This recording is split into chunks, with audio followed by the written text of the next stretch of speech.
BBC বাংলার সান্ধ্য অধিবেশন প্রবাহতে আপনাদের স্বাগত। আজ আপনাদের সাথে লন্ডন স্টুডিও থেকে আছি মানসী বড়ুয়া।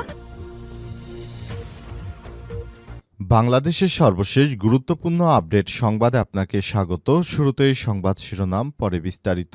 প্রথমেই জানাবো আমাদের হাতে থাকা সর্বশেষ গুরুত্বপূর্ণ সবথেকে তাজা আপডেট সংবাদ। শিক্ষক নিয়োগ পরীক্ষায় প্রশ্নপত্র ফাঁসে বিএনপির স্বেচ্ছাসেবক দল নেতা বহিষ্কার। আওয়ামী লীগের আমলে প্রশ্নপত্র ফাঁস করত আওয়ামী লীগের নেতাকর্মীরা, এখন বিএনপি ক্ষমতায় আসার আগেই পরীক্ষার প্রশ্নপত্র ফাঁস করছে। শিক্ষক নিয়োগ পরীক্ষার প্রশ্নপত্র ফাঁস করায় বিএনপির স্বেচ্ছাসেবক দল নেতাকে বহিষ্কার করা হয়েছে, কিন্তু আবার কয়েকদিন পর তাকে দলে ফেরত নেওয়া হবে। এটি হচ্ছে বিএনপির বর্তমান পরিস্থিতি। এ বিষয়ে খুবই গুরুত্বপূর্ণ সংবাদ জানাবো, সঙ্গেই থাকুন। এরপর জানাবো বিএনপি জামাতের সংঘর্ষ, আহত ২০। ভোলার লালমোহন উপজেলায় নির্বাচনী প্রচারণাকে কেন্দ্র করে বিএনপি ও ১১ দলীয় জোটের অর্থাৎ জামাত-সহ নেতাকর্মীদের মধ্যে দফায় দফায় সংঘর্ষের ঘটনা ঘটেছে। এতে উভয় পক্ষের অন্তত ২০ জন নেতাকর্মী আহত হয়েছে। এই ঘটনার পর পরিস্থিতি থমথমে অবস্থা বিরাজ করছে। এদিকে যেভাবে হতে পারে ইলেকশন ইঞ্জিনিয়ারিং, সামনে নির্বাচনে যে ব্যাপক ইলেকশন ইঞ্জিনিয়ারিং হতে পারে তার লক্ষণ প্রকাশ পেতে শুরু করেছে। একটি বিশেষ রাজনৈতিক দল তারা ইলেকশন ইঞ্জিনিয়ারিং এর চেষ্টা করছে। কিভাবে ইলেকশন ইঞ্জিনিয়ারিং করে তারপর একটি দল নির্বাচনে জিততে চায়, বিষয় গুরুত্বপূর্ণ সংবাদ জানাবো, সঙ্গেই থাকুন। জানাবো বিদেশে টাকা পাচারকারীদের আর সংসদে ঠাঁই হবে না, বললেন হাসনাত আব্দুল্লাহ। জনগণের অর্থ পাচারকারী ও ব্যাংক লুটেরার দিন শেষ হয়ে আসছে বলে মন্তব্য করেছেন জাতীয় নাগরিক পার্টি এনসিপির দক্ষিণাঞ্চলের মুখ্য সংগঠক ও কুমিল্লা ৪ দেবিদার আসনে জামাত এনসিপি জোটের প্রার্থী হাসনাত আব্দুল্লাহ। তিনি বলেছেন, যারা মানুষের হাজার হাজার কোটি টাকা বিদেশে পাচার করে বিলাসী জীবনযাপন করছে, সেই ঋণ খেলাপিদের বাংলাদেশের সংসদে আর জায়গা দেওয়া হবে না। আগামী দিনের সংসদ পরিচালিত হবে কেবল ন্যায় ও ইনসাফের ভিত্তিতে। এবং সর্বশেষ জানাবো ইরানে মসজিদে আগুন, বিপ্লব পূর্ববর্তী পতাকা উড়ালো বিক্ষোভকারীরা। টানা ২ রাতে তীব্র ক্ষোভ এবং গুলি করে ২০০ জনকে হত্যা। ইরানের রাজধানী তেহরান সহ দেশের বিভিন্ন প্রান্তে টানা ২ রাত ধরে ব্যাপক সরকার বিরোধী আন্দোলন ও সহিংসতা ছড়িয়ে পড়েছে। বিক্ষোভকারীরা তেহরানের একটি মসজিদে আগুন ধরিয়ে দেওয়ার পাশাপাশি ১৯৭৯ সালে ইসলামী বিপ্লবের পূর্ববর্তী সময়ে রাজতান্ত্রিক পতাকা উড়ে তাদের ক্ষোভ প্রকাশ করেছে। তারা এখন ইরানের সর্বোচ্চ ধর্মীয় নেতা আয়াতুল্লাহ খামেনির পতন চাচ্ছে। তারা জানিয়েছে, আয়াতুল্লাহ খামেনি তিনি অর্থনীতিকে একদম শেষ করে দিয়েছেন। তার আর ক্ষমতায় থাকা কোনোভাবেই উচিত হবে না।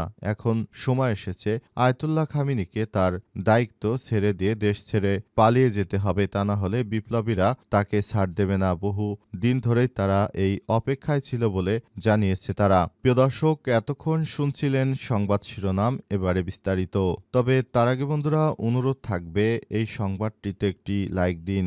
এই চ্যানেলে আপনি নতুন হয়ে থাকলে আমাদের সংবাদটি দেখতে দেখতে চ্যানেলটি সাবস্ক্রাইব করে রাখুন। কমেন্ট করে বন্ধুরা আপনার মূল্যবান মতামত জানিয়ে দিন আপনি বিশ্বের কোন দেশ থেকে বা বাংলাদেশের কোন স্থান থেকে আমাদের সংবাদটি দেখছেন এবং শুনছেন। আর বন্ধুরা সংবাদটি আপনার সোশ্যাল মিডিয়া ফেসবুকে শেয়ার করে বন্ধুদেরও দেখার সুযোগ করে দিন। গাজা যুদ্ধে আপনি যদি নিরীহ ফিলিস্তিনিদের ভালোবেসে থাকেন, কমেন্টে ইয়েস লিখে বিশ্ববাসীকে জানিয়ে দিন। এবারে বিস্তারিত। শিক্ষক নিয়োগ পরীক্ষায় প্রশ্নপত্র ফাঁসে বিএনপির স্বেচ্ছাসেবক দল নেতা বহিষ্কার। প্রাথমিক বিদ্যালয় সহকারী শিক্ষক নিয়োগ পরীক্ষায় প্রশ্নপত্র ফাঁসের অভিযোগে আটক বিএনপির স্বেচ্ছাসেবক দলের নেতা মিনারুল ইসলামকে দল থেকে বহিষ্কার করা হয়েছে। কিন্তু সমস্যা নেই, আর মাত্র কয়েকদিন পর আবার নতুন করে তাকে দলে নেবে বিএনপি, এমনটাই করে আসছে তারা। শুক্রবার সন্ধ্যায় জাতীয়তাবাদী স্বেচ্ছাসেবক দল কুড়িগ্রাম জেলা শাখার দপ্তরে দায়িত্বে থাকা তৌহিদুল ইসলাম তাকে তারেক স্বাক্ষরিত এক প্রেস বিজ্ঞপ্তিতে এই সিদ্ধান্ত জানানো হয়। জেলা স্বেচ্ছাসেবক দল কুড়িগ্রাম জেলা শাখার আহ্বায়ক আরমান হোসেন এই তথ্য নিশ্চিত করেছে। এর আগে আওয়ামী লীগ সরকার থাকাকালীন সময়ে শোনা যেত যে অমুক জায়গায় আওয়ামী লীগের নেতাকর্মীরা প্রশ্নপত্র ফাঁস করছে, তমুক জায়গায় ফাঁস করছে, কিন্তু প্রকৃতপক্ষে আওয়ামী লীগ পালিয়ে যাওয়ার পর বিএনপি ক্ষমতায় আসার আগে এই ধরনের কার্যক্রমগুলো বিএনপি এখন পুরোদমে শুরু করেছে। এতে করে বিএনপির নেতৃত্বর উপরে এখন অনেকের সন্দেহ তৈরি হয়েছে, অনেকেই বলাবলি করতে শুরু করেছে। তারা যে কার্যক্রমটি শুরু করেছে এতে করে জনমনে তাদের নিয়ে আরও বেশি নেগেটিভ মন্তব্য তৈরি হয়েছে। আশা করছি বিএনপি এই জায়গা থেকে সরে আসবে এবং বিএনপির এই অপকর্মগুলোর কারণে কিন্তু বিএনপিকে সবাই আগের থেকে অনেক বেশি অপছন্দ করতে শুরু করেছে। তাই বিএনপির নেতাদের উচিত এই সব বিষয়গুলোকে দেখভাল করা এবং এসব বিষয় নিয়ে পরবর্তীতে যথাযথ ব্যবস্থা গ্রহণ করা এবং এই ব্যবস্থার উপর ভিত্তি করেই আগামী জাতীয় সংসদ নির্বাচনে যেন সবাই বিএনপির উপর একটা আস্থা রাখতে পারে, সেই ব্যাপারটি নিয়ে তাদের অবশ্যই ভাবা উচিত। বিএনপি জামাতের সংঘর্ষ, আহত ২০। ভোলার লালমোহন উপজেলায় নির্বাচনী প্রচারণাকে কেন্দ্র করে বিএনপি ও ১১ দলীয় জোটের নেতাকর্মীদের মধ্যে দফায় দফায় সংঘর্ষের ঘটনা ঘটেছে। এতে উভয় পক্ষের অন্তত ২০ নেতাকর্মী আহত হয়েছে। আহতদের ১৫ জনকে লালমোহন উপজেলার স্বাস্থ্য কমপ্লেক্সে ভর্তি করা হয়েছে। গুরুতর আহত ২ জনকে ভোলা সদর হাসপাতালে পাঠানো হয়েছে। আজ সন্ধ্যার পর উপজেলার রামাগঞ্জ ইউনিয়নের রায়চাঁদ বাজার এলাকায় সংঘর্ষের ঘটনা ঘটে। প্রত্যক্ষদর্শী সূত্র থেকে জানা গেছে, আজ 11:30টার দিকে বাংলাদেশ ডেভেলপমেন্ট পার্টি বিডিপি এর কয়েকজন নারী কর্মী রায়চাঁদ বাজার এলাকায় গণসংযোগ করে। এ সময় তারা বিএনপির এক নেতার বাড়িতে গেলে সেখানে থাকা বিএনপির কয়েকজন কর্মী তাদের প্রচারণায় বাধা দেয় এবং অকথ্য ভাষায় গালিগালাজ করে। পরে বিষয়টি জানাজানি হলে ওই নারী কর্মীদের একজনের স্বামী ও জামাতের কর্মী জসিম উদ্দিন মোবাইল ফোনে সংশ্লিষ্ট বিএনপির কর্মীদের সঙ্গে কথা বলতে গেলে তাকে অকথ্য ভাষায় গালিগালাজ করা হয়। ঘটনাকে কেন্দ্র করে বিকেলে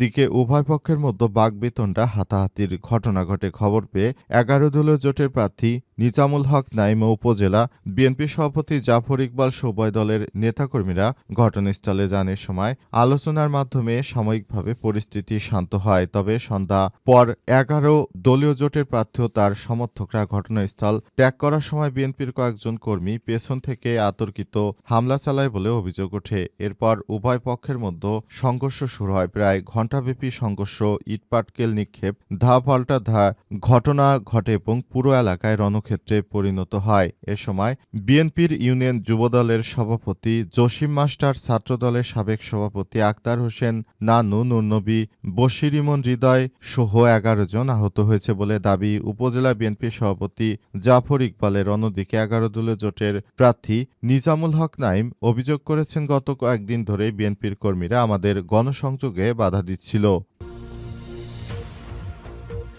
যেভাবে হতে পারে ইলেকশন ইঞ্জিনিয়ারিং।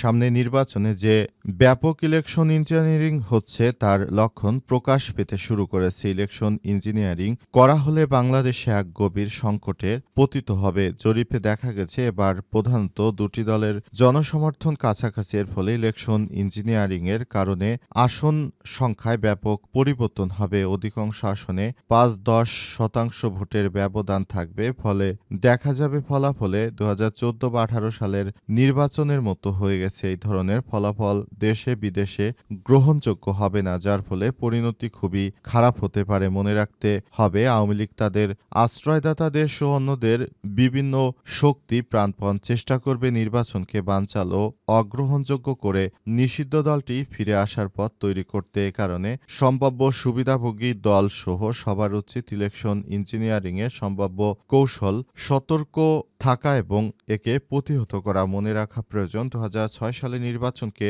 বিচারপতিদের বয়স বৃদ্ধির মাধ্যমে ইঞ্জিনিয়ারিং করার যে চরম বিপর্যয় ডেকে এনেছিল বিএনপি, এবারও সেরকম হতে পারে। সেখানে বিচারপতির বয়স বাড়িয়ে বিএনপির নেতাকর্মীরা তখন ইলেকশন ইঞ্জিনিয়ারিং করেছিল, কিন্তু পরবর্তীতে বিএনপি কিন্তু ক্ষমতায় টিকতে পারেনি। পুরো প্রশাসনের প্রতিটি জায়গা থেকে বিএনপিকে অসহযোগিতা করা হয়েছিল। এবারও যদি বিএনপি একই পথে হাঁটে, আশা করা হচ্ছে এবারও দেশে বড় ধরনের বিশৃঙ্খল পরিস্থিতি তৈরি হতে পারে সেই প্রত্যাশা রয়েছে সারা দেশে এবং সে অনুযায়ী সবাইকে আগে থাকতেই সতর্ক থাকতে হবে। যদি পতিত স্বৈরাচার বাংলাদেশটাকে ইলেকশন ইঞ্জিনিয়ারিংয়ের মাধ্যমে আবার নতুন করে ধ্বংসের দিকে ঠেলে দিতে পারে তাহলে তারা সবথেকে বেশি লাভবান হবে। সুতরাং এই ব্যাপারটি নিয়ে সবাইকে ভাবতে হবে এবং সবাইকে এসব বিষয় নিয়ে কথা বলতে হবে। দেশের অভ্যন্তরে এই ধরনের অনাকাঙ্ক্ষিত ঘটনা কোনো রাজনৈতিক দল যদি ঘটায় তাহলে এর জন্য তাদেরকেই দায় নিতে হবে। বিদেশে টাকা পাচারকারীদের সংসদে ঠাঁই হবে না বললেন হাসনাত আব্দুল্লাহ। জনগণের অর্থ পাচারকারী ও ব্যাংক লুটেরারদের দিন শেষ হয়ে গেছে বলে মন্তব্য করেছেন জাতীয় নাগরিক পার্টি এনসিপির দক্ষিণাঞ্চলের মুখ্য সংগঠক হাসনাত আব্দুল্লাহ। তিনি বলেন, যারা ব্যাংককে লুটপাট করে খেয়েছে তাদের দিন শেষ। এখন নতুন বাংলাদেশ গড়ে তুলতে চাই, সেজন্য আমরা কাজ করতে চাই। একজন এমপি প্রার্থী কিভাবে ব্যাংক থেকে কোটি কোটি টাকা লোন নিয়ে সেই টাকা শোধ না করে আবার জাতীয় সংসদ নির্বাচনে অংশগ্রহণ করতে চায়, এই বিষয়গুলো সবাইকে আরও বেশি দায়িত্বশীলভাবে দেখতে হবে। সবাইকে বলতে চাই, যারা ব্যাংক লুটপাট করে খেয়েছে তাদেরকে আপনারা ভোট দিয়ে সুযোগ করে দিবেন নির্বাচন করতে, নাকি পুরোদস্তর যারা বাংলাদেশটাকে ওন করে তাদেরকে ভোট দেবেন? সেই প্রশ্ন আপনার বিবেকের কাছে। যদি ভালো মানুষকে ভোট দেন তাহলে দেশটা কিন্তু একসময় না একসময় ভালোই হবে। আর যদি এসব দুষ্কৃতকারীদের ভোট দেন তাহলে আপনি যে নতুন বাংলাদেশের স্বপ্ন দেখেন সেটার প্রথম ধাক্কায় আপনি সেটা নস্যাৎ করে দিলেন। সুতরাং এই নতুন বাংলাদেশের স্বপ্ন দেখে কোনো লাভ হবে না। তিনি আরও বলেন, সবাইকে বলবো আপনারা যার যার জায়গা থেকে আরও বেশি দায়িত্বশীল ভূমিকা পালন করুন। বাংলাদেশের প্রতিটি জায়গায় জায়গায় প্রতিরোধ গড়ে তুলুন, যাতে করে এই দুষ্কৃতকারীরা আর বাংলাদেশে কখনো নির্বাচিত হয়ে আর সংসদে যেতে না পারে সেই ব্যাপারটি নিয়ে আপনাদের সবাইকেই এগিয়ে আসতে হবে বলে মনে করেন হাসনাত আব্দুল্লাহ। এ সময় তিনি সবার উদ্দেশ্য করে আরও বলেছেন, সবাইকে নিয়ে নতুন বাংলাদেশ গড়ে তুলতে চাই, সেজন্য আমাদের পাশে দাঁড়ানো এখন একান্ত আপনাদের উচিত।